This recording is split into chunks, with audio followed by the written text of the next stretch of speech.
Hello there. I am absolutely ridiculously excited for week one, training video one of our Success in Six group coaching program. Thank you so much for making this investment and the commitment in your business. To say I am honoured is an absolute understatement. It's absolutely fantastic to see so many women who are prepared to not only invest in their business in terms of financial investment, but also time and effort and actually the growth that goes along with it. It's absolutely incredible. What we have in today's training is we're going to look at old business versus new business. And the purpose of the training is basically to help you understand why and how business has changed and what this means for you as an entrepreneur. And with that, we want to inspire you to take action in a new way that enables you to grow by just being you. Essentially, the purpose of this entire 6-week training course is to provide you with an understanding of how business works. We know that you're an expert in what you do and you're absolutely fantastic at what you do, but the truth of the matter is that's not good enough. You have to understand business, you have to understand sales, marketing, self-control and discipline, and you have to take action on a daily basis. And that's what we're going to do over the next 6 weeks. I'm here to be your mentor, to provide support, to answer questions, but most of all, to kickstart you into taking action. And that's your commitment. Basically, your commitment is that you're going to do the work, you're going to do what's required, and every single day over the next 6 weeks, you're going to take action in your business. And it's only then will we start to see results. So what will we cover in today's training? There's lots of things to cover in giving us an understanding as to what old and new business is and what the difference is. But the first thing that we're going to acknowledge is why everything we learned about business growing up is complete and utter bullshit and why this is a good thing. Now, I know what you're thinking, that's quite a statement, but basically what we learned about business growing up is like what we learned about everything, like what we learned about money, like what we learned about food, like what we learned about relationships. It's gone deep into our subconscious mind, and most of our knowledge we might not even be aware of. It might be something under the surface, and our job is to acknowledge that, mine your brain, and to re-educate you on the new way of doing business. Because essentially, this old way of doing business, it had to change. So what was it and why did it have to change? And then we'll come on to the really, really exciting part of the training, and it's the new way of doing business, which actually makes growing your business a lot easier, but only if you do it properly. The thing about new business is it's absolutely fantastic for you, and it's absolutely fantastic for you as a solopreneur. It really lends itself to smaller businesses serving niche markets and helping them grow. We'll help you spot the difference between old versus new because it's hard to break the habits of a lifetime. It's hard to break the habits that we've grown up with. But what we want to do is help you identify when you're drifting into the old way of doing business and what you need to start doing immediately to generate results. So let's move on to a little bit about me. I'm sure you all know me at this stage. My name's Orla. I'm a sales and business strategist, and I help women like you sell more by being themselves. I've always loved selling, and I've always been really interested in selling, but I cannot say I was always a really good salesperson. I always had a knowledge of my trade. And my first sales job started 5 years ago when I got a job selling in the property industry.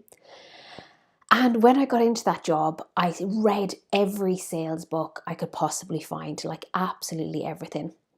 But actually, when it comes to sales books, if you really look at them, there's not too many that have been written in the past few years. Most of them were written absolutely years ago, and they give you icky techniques about overcoming objections, closing the sale, hard closes, all of these sort of things. And I just didn't enjoy it.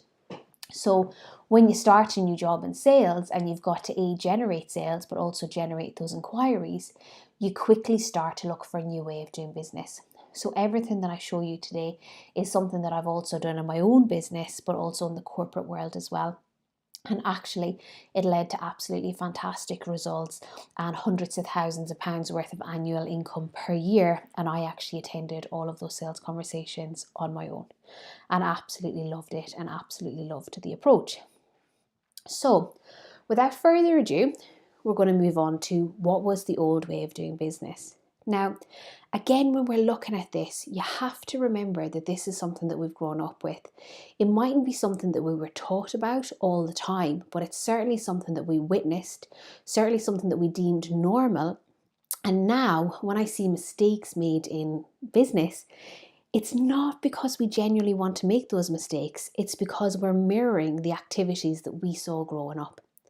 And actually, the problem with that now is so much has changed with the onset of social media, the fact that everyone is online all of the time and not everyone reads papers, not always everyone looks at adverts on TV. The old way of doing business had to change. But what was the old way of doing business and why did it need to change? Well, first of all, when you started a business, be it a product-based business or a services-based business, whatever the case may be, you essentially decided on the product. So before you did anything else, the first thing that you said is, what have I got to sell?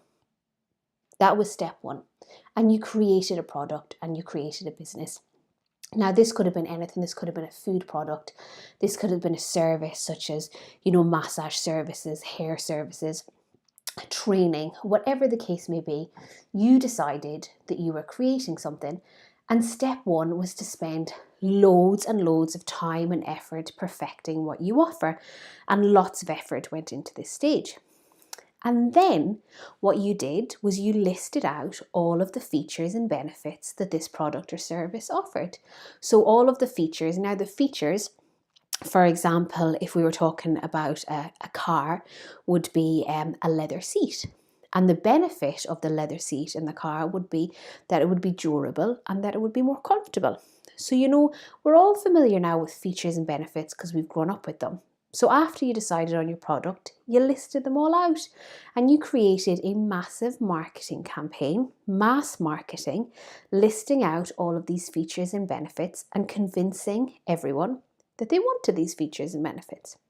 So you would take adverts in newspapers, radio, TV, billboards, the back of taxis, buses, flyering, adverts in certain shops. And all you would ever do is use that one opportunity to tell people to buy from you, because essentially that's what you wanted to do.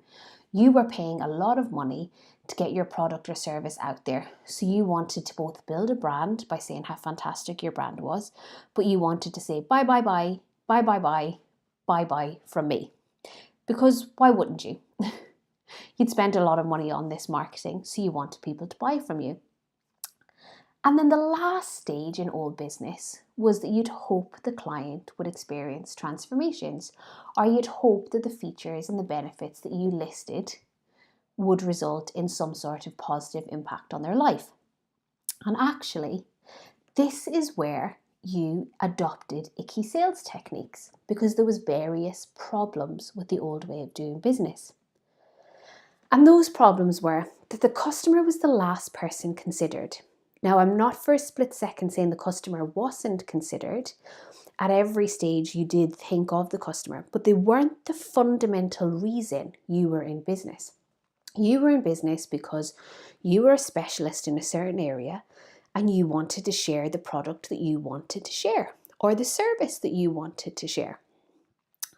And the customer came last in the consideration. And actually, in many cases, you needed a large marketing budget, because when we were growing up, there was no social media, there was no retargeting, there was no websites with search engine optimization and all of these amazing things. It was literally, you had to be everywhere all of the time in order to be seen. But what happens then when you're listing those features and benefits and somebody's not sure if they wanted them? And this is what I was learning in all of the books that I was reading, is they were teaching me how to overcome objections. They were teaching me how to close a sale. They were teaching me how to do these things that didn't feel right. Surely there shouldn't be that many objections.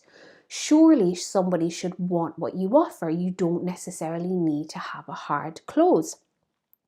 And also, the old way of doing business did not always work for solopreneurs. It lended itself really well to bigger companies. So if we go back to when I was a kid, you'd go into the supermarket and you'd have your Kellogg cereal, you'd have your Heinz beans, you'd have your Bird's Eye potato waffles, because they were the big companies that could massively market themselves. Now, when you go into the supermarkets, they've got niche cereals from smaller companies because it's easier for them to reach a niche market. And you've got all sorts of products that appeal to only a few people and not everyone. And that's absolutely okay. So when we think about the businesses growing up that did this really well, and these are the businesses that it's deep in your subconscious mind. These are the businesses that actually made this acceptable and made this okay. Now, a massive disclaimer here is these businesses, when they're releasing new products, are actually adopting the new way of doing business. But when they were releasing their key products, like Coca-Cola, Coke appeals to absolutely everyone.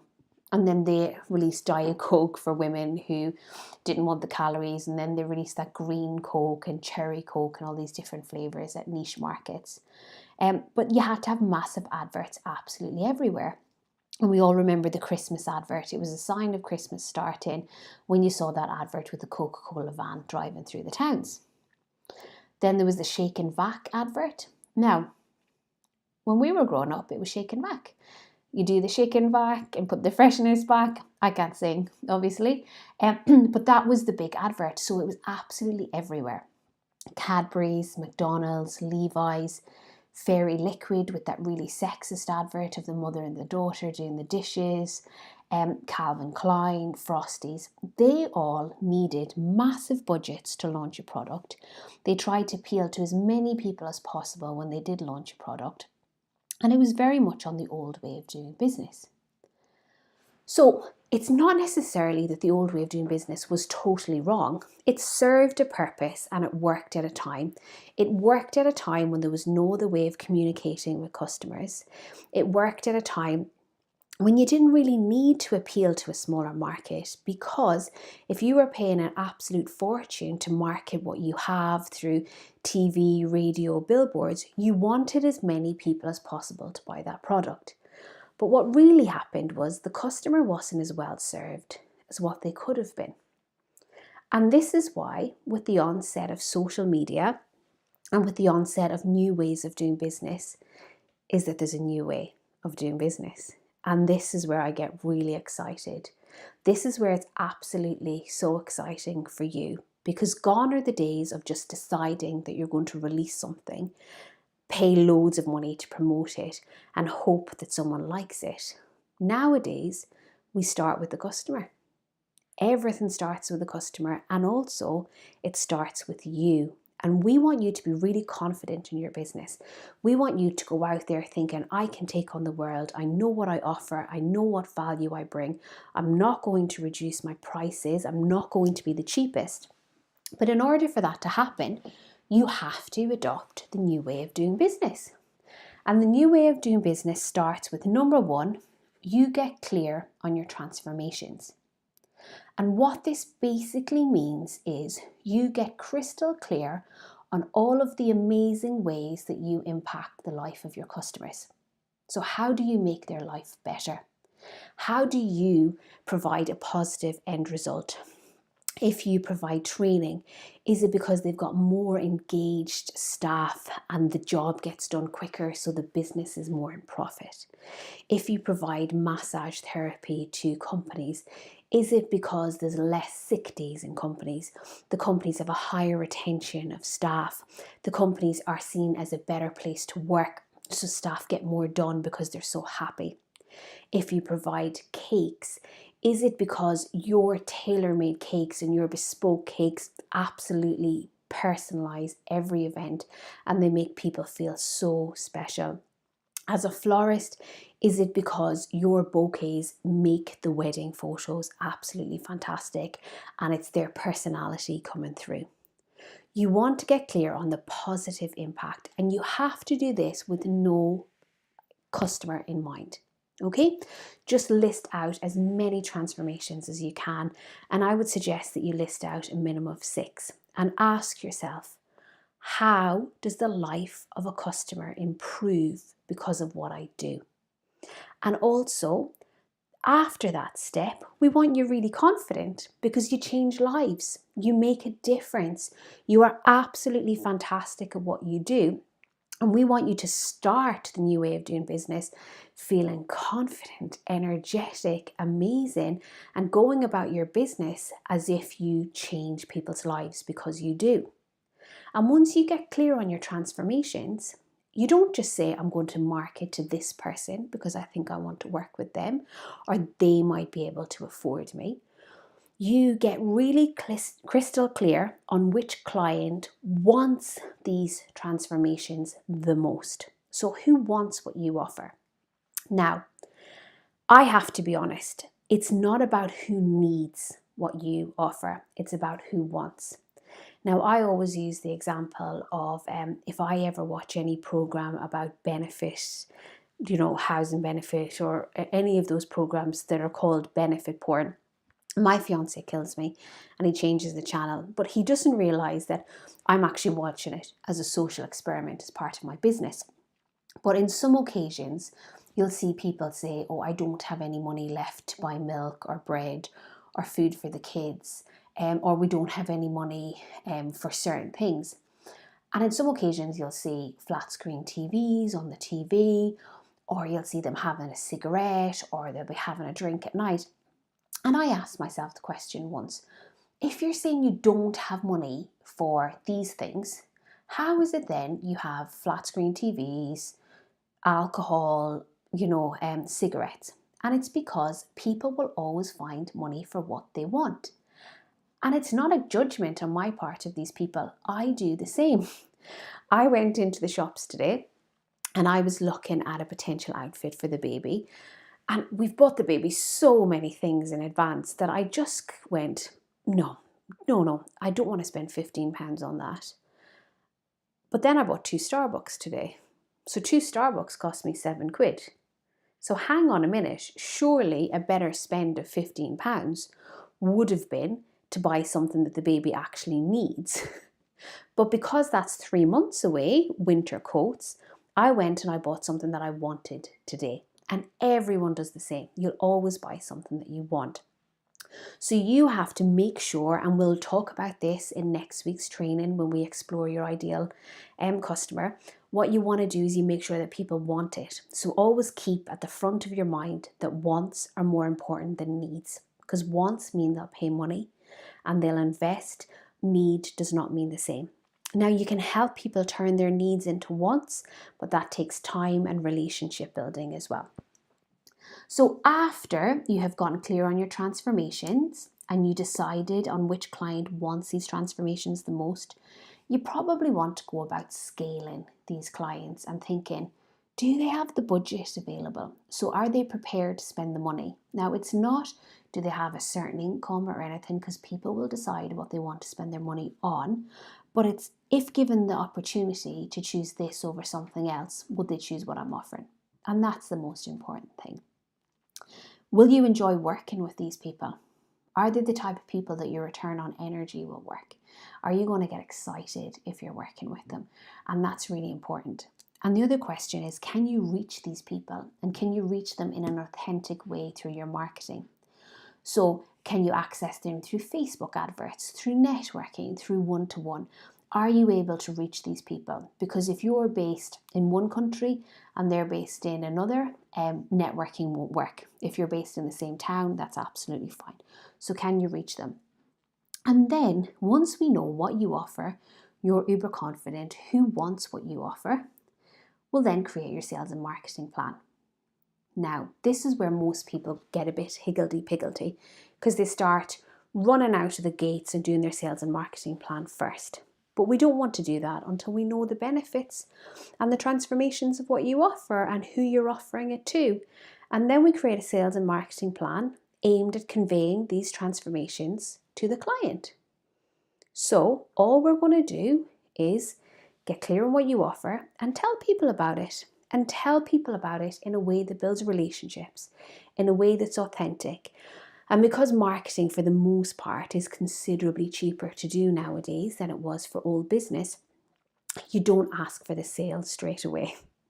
So when it comes to selling your product or business or service, it's about first getting in front of your ideal client, building relationships with them, and then compelling them to buy from you. And I always use the example that, you wouldn't walk up to someone in a nightclub and say, "Oh, do you want to come home with me?" You just wouldn't do it. You'd walk up, you'd buy a drink, you'd start a relationship, you'd go out with them first. And that's what we have to do, because constantly going up to people and saying, "Do you want to come home with me?" is just offending them. So the new way of doing business is really exciting, and it's something that we'll talk about a lot over the next 6 weeks. But your task for today is just to get your head around it and to start looking at businesses that are doing this really well. And here are some examples. So Jessica Alba, we all know Jessica Alba as the famous actress, but after she had her children, she was looking for a specific transformation for herself. She was looking for skincare products, home care products that were actually kind on her baby's skin and kind for the environment. When she couldn't find it, she set up the Honest Company, and it's all about making people feel good. People who want to do well by the environment choose to buy her products or services. So it's not like she said, "I'm going to create this." She wanted that transformation herself, realized there was a gap in the market and that other people also wanted that transformation. And then she went about partnering with businesses to bring it to fruition. Purple Bricks is another example. They've spotted a transformation that people actually want to a certain extent in the property industry, and they want to be able to track the entire sale from start to finish. So they've created a business around promoting that. Facebook is very much new business. The transformation that they started with was instant communication amongst a certain peer group. So we all know the film, if you've seen the Facebook film, it's about people at university, I forget the name of the university, wanting to stay in contact with each other. Mark Zuckerberg created a forum for them to do that, and then he sold it based on those transformations. And now, where would we be without Facebook? Apple is one. Back in the day when everybody was selling the features and benefits of their MP3 player and the storage and how amazing the storage was, Steve Jobs came along and sold 1,000 songs in your back pocket, because 1,000 songs is a transformation. 1,000 songs in your back pocket is the positive experience you go through as a result of using that product, because no one cares about the storage. Who gives a damn about the storage? You care about the fact that you don't have to have a CD player skipping as you run and actually changing the CD every 5 minutes. Pret a Manger do this really well, and they're an older business, so it's really, really exciting. Recently, they did it for a product whereby they spoke to people on their website who asked that they wanted more vegetarian options. So they set up a vegetarian-only Pret a Manger in London. And after they'd set that up, what they realised was meat eaters were looking for a certain transformation. Meat eaters were looking for a way to get more fruit and veg into their diet that tasted really good but still felt quite substantial. So now they've introduced considerably more vegetarian options. And actually, having been to a training with the marketing manager of Pret a Manger recently, he relayed to us that the majority of people buying these products are actually meat eaters.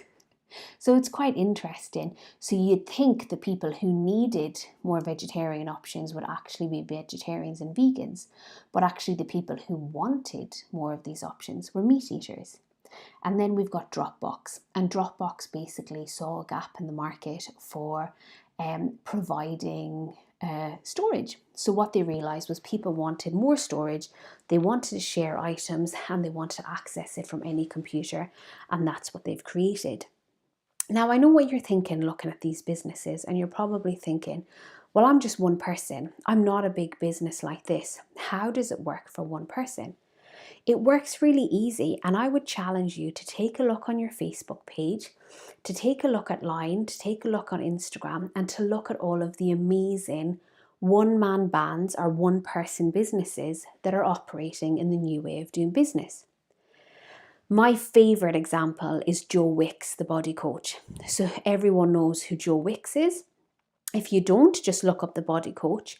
And basically, he realised that the biggest transformation he could offer was he could help people lose weight by still enjoying amazing tasting food. So if you look at his videos on Facebook, they're all about creating like creamy risottos, succulent burgers, really hearty, wintry, like comfort food, but you still lose weight. And from that, he then decided on who his ideal client was, people who wanted to lose weight but still enjoy food, and obviously tone up and still enjoy food.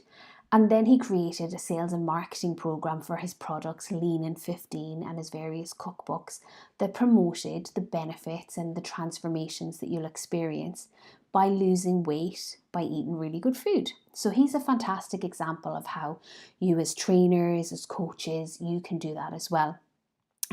I saw actually another person online today. It was the vegan body coach. So a vegan body coach is an absolutely fantastic way of providing those transformations to vegans who want to have a fantastic body by eating vegan food. So the examples are endless, not just for bigger businesses, but also for people who operate as solopreneurs like you do. There's loads of people out there operating from this new business. The important thing is that you know the difference, because now we're 10 years into this. We've been looking at a new way of doing business for quite some time. And what's actually happening now is millennials are coming to the market. They're in their 20s, they're starting these businesses, and they're flying out of the gates. And women in their late 20s, 30s, 40s, and 50s are left wondering, how the hell did they do that? Their copy's not perfect, their branding's not perfect, nothing about this is perfect. How are they building a bigger business than me when I'm absolutely passionate about this and I want everything to be perfect? And we'll come to this in the next training, because perfect doesn't exist. But you have to transition from old business to new business. You have to stop looking at it as something that you did 20 years ago. Everything you learned about business up until 10 years ago, forget about it. Just forget about it.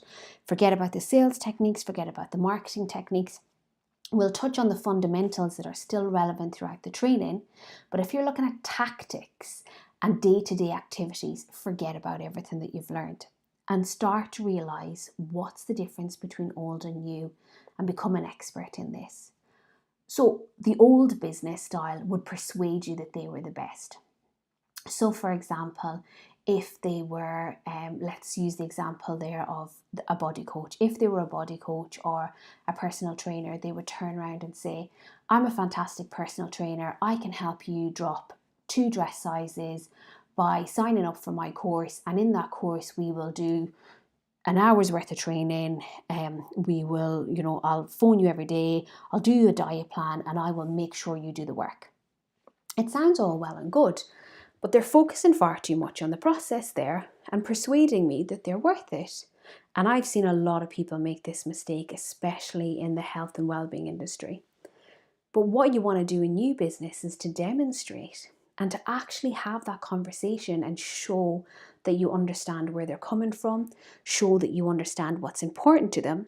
So what you might do is, rather than tell everyone how amazing you are, you might bring up one of your clients and you might say, this is Mary. I love Mary because 3 months ago she was miserable. She felt awful. She had low energy. She wasn't happy with her skin. She wasn't happy with her wardrobe. She felt awful. And by working with me for 3 months on my new program, she has loads of energy. She feels fantastic. Her relationships have never been better. Her husband has never found her more attractive. And Mary's about to come up and say a few words dressed in an outfit that she bought this morning because she felt so fantastic. And then Mary tells you how amazing it is. So you don't persuade them and say you have to do it for this, this, and this. You demonstrate how fantastic you are. So the old way of business would focus on the features. So if we use the health coach or personal trainer example, they'd focus on, oh, well, we will have weekly squats, you will do an aerobics class, you will do a swimming class, you will do all of these things. Whoa, whoa, whoa, whoa, whoa. I don't need to know about those things, but I need to know that you understand my desires. I need to know that you understand the pain that I'm feeling of being overweight right now. I need to know that you understand that I am not happy and that you can help me get to my future goals. So forget about your features. Your features will come into it at a later stage. I need to know that you understand me. The other difference is mass marketing versus niche marketing or tribe building. So we know from old business that if you're trying to sell one thing to everyone, you need to tell as many people as possible about it. Nowadays, you've narrowed down who your customer is, those people that really want the transformations that you offer. So you're not trying to appeal to as many people. So you can hone in on the exact people that you want to work with. So as an example, when I go onto my Facebook, the adverts that show up on my Facebook are usually from other business coaches because I'm really passionate about continuing my learning, or from people who help you with sales and marketing. Whereas when my fiance goes onto his Facebook page, he was scrolling on it the day, he gets a lot of adverts about concerts, and he gets a lot of adverts about cars because we were looking at cars recently. So you're not marketing to absolutely everyone. You're marketing to a small niche, which is much easier for you to reach and build relationships with. And when people talk about building a tribe, it depends on whether you like that term. It basically means building a community that you can nurture, that some of them will potentially buy from you in the future. Because even if everyone in your tribe or in your community is somebody that would want what you offer, it doesn't mean that they're going to buy from you. So we'll talk about that at a later stage. The old way of business worked for some. We know that there's massive statistics about people who used to bring out products or services, spend a fortune on marketing, and then they've bombed. If you Google worst ever marketing campaigns or biggest marketing failures, you'll see loads of examples of products and services that were created and they bombed. When it comes to the new business, what you'll find now is it can work for all, but we have to be aware of the statistics. And the statistics are that 66% of new businesses will fail. And the reason that they'll fail is because they're not doing the research. They're not working on, is there a client base out there for what I offer? Am I reaching them? And am I working hard every single day? In the old way of doing business, the seller defines the value. So you would name the price. And because you're marketing it and you have to put it in adverts and you're telling everyone about it, you would pick a price that would probably have to include a factor for all of that mass marketing. Whereas in this new way of doing business, the client defines the value. And when you are helping someone change their life, when you're the best that you can be at what you do, and you're changing their life, they are going to pay you more than you would get if you set the prices yourself. Because I know what you're like, and you'll probably underestimate how amazing you are. So when you work with a client to help them define the value, they will pay you more money. And the last one, when it comes to old business versus new business, is oftentimes it's about a short-term client, a quick sale, versus long-term relationships. And the reason that it's long-term relationships is chances are they're not going to buy from you straight away. We live in a world where we're bombarded by messages all day, every day. Yes, you can be niche. Yes, you can be targeted. Yes, you can zone in exactly on one particular market, but they're not going to buy from you straight away. And it's rude of you to ask. You have to build relationships with them, and you have to build long-term relationships. And the point at which they purchase is probably the middle of that relationship. And your job then is to nurture them before they buy and to keep good relationships with them after they buy so they continue to be your customer.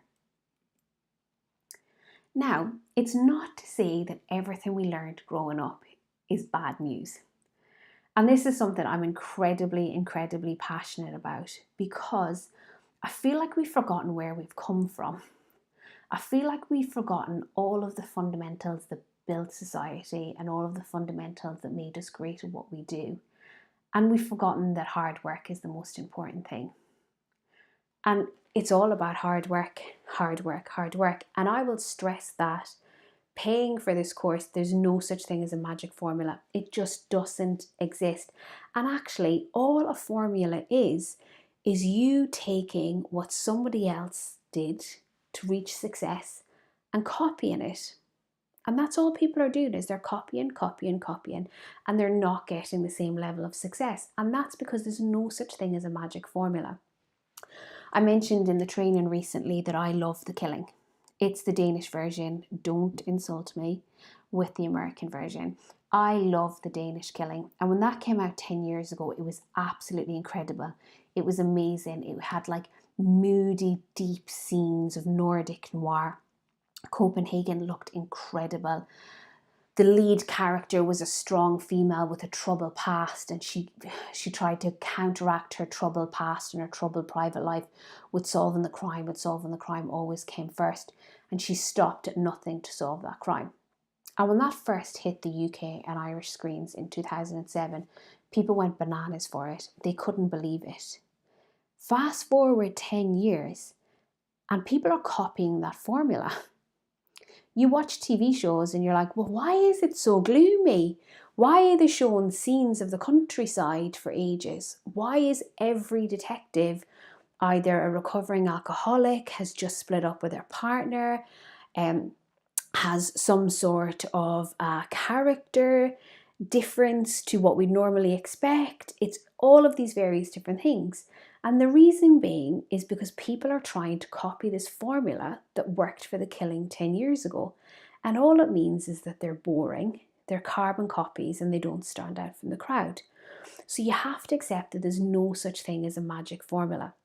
Success does leave clues, but it's much better that you invest your time and energy understanding business and adapting your own approach than copying someone else's, because there's no shortcuts. You can learn from my mistakes, but you're going to experience your own mistakes, and you have to work hard. And I will be drilling this in every single day for the next 6 weeks. So what do we mean by the magic system myth? Well, we're constantly sold as a magic system to success. We are constantly told that if we spend money, if we cough up money, and we learn about something, that we've done it. And this only helps to grow other people's business. And to be totally honest with you, it's absolute bullshit. You cannot pay money and say, oh yeah, I know that. Oh, I know that. I know I need to work every day, and then not do it. You just cannot do that, because all you have done is wasted your own money with no plan on how to replace it through sales. You've lined someone else's pockets. There's always work involved, and I will be drilling this home, because how many times have you gone into someone else's house or even your own and you've seen laundry draped over an exercise bike? How many times have you seen fitness DVDs collecting dust? How many times have you been ashamed to tell people you pay £50 a month for a gym membership? How many times have you paid for a cream, a weight loss product or whatever, and never actually used it? It doesn't work just to throw money at things. You have to do the work every day. And I want you to imagine that you're a doctor and somebody comes into you and they're morbidly obese. They're really, really overweight. They're completely miserable. They're so unhappy and they really, really want to lose weight. Would you really tell them there was a magic formula? Would you really, hand on heart, sell them a magic formula, knowing that they desperately want to change their lives and make a go of this? Would you really say, take that pill for 6 weeks? Because you know it doesn't work. You would appeal to your better nature, sit down, understand that person, understand the pain that they're in, understand their hopes for the future, and re-educate them about food, re-educate them about nutrition, and re-educate them about exercise. And that's what I want you to do over the next 6 weeks, is to re-educate yourself about business and just abandon this idea that it's going to come quick. I don't for a second believe that you've gone to work every single day in the corporate world because you do not understand the importance of dedication every single day. But yet I constantly hear people say, I'm going to put 1 to 2 to 3 hours into my business, and I want to earn more than I did in the corporate world. That's not going to happen unless we commit to putting absolutely everything into your business, working so hard, but on the right things. And this 6 weeks will show you the right things that you need to focus on. So we're at the end of this week's training. Now, accompany this, I will give you some recommended reading if you'd like to buy books and find out some more. And there's also a worksheet that I'm going to attach that we can use with all of the training videos from this week. So what I need you to do now is I want you to become a marketing detective, and I'm going to ask you and challenge you to get your Jessica Fletcher on, because the way that we learn is, first of all, you hear what I say, you write down your notes, and you gain a genuine understanding of business. And that's what I want for you, because you are a business person anymore.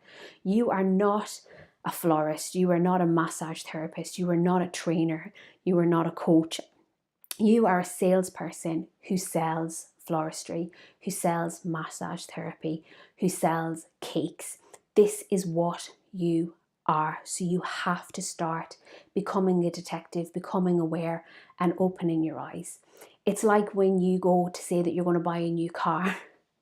Beforehand, you never see the car that you were looking at, and then all of a sudden you see that car absolutely everywhere. People tell you that's the law of attraction, and it is, but it's also awareness. It's like if you're going on holiday and you say, okay, I'm going to go to Ibiza, and then all of a sudden you spend ages looking online to see about Ibiza. You want to understand it more, and that's what we're going to do in your business. So become a marketing detective, observe business, and ask yourself, are they old or new business? Ask yourself what you know about new business and how quickly you can adapt. So identify some of the mistakes that you've been making. Identify times when you've maybe just created a product or service without actually testing that there's a need or a desire for it. Or maybe there's been a time where you tried to sell too quickly without building relationships because you thought this was my only chance. That's an old way of doing business. If you're saying buy straight away, people hate that. They categorically detest it. They don't want to be sold to. They want to choose to buy and define their own value. And then list all of the benefits to you as an entrepreneur of adopting a new business approach, because you can do this. You are absolutely amazing. And once we understand new business, there is absolutely no stopping you once we combine that with hard work every single day. I'm here to support you every step of the way over the next 6 weeks. If you've got any questions about tonight's content or today's content, just post it in the Facebook group, because I'm here to help. And thank you and good evening.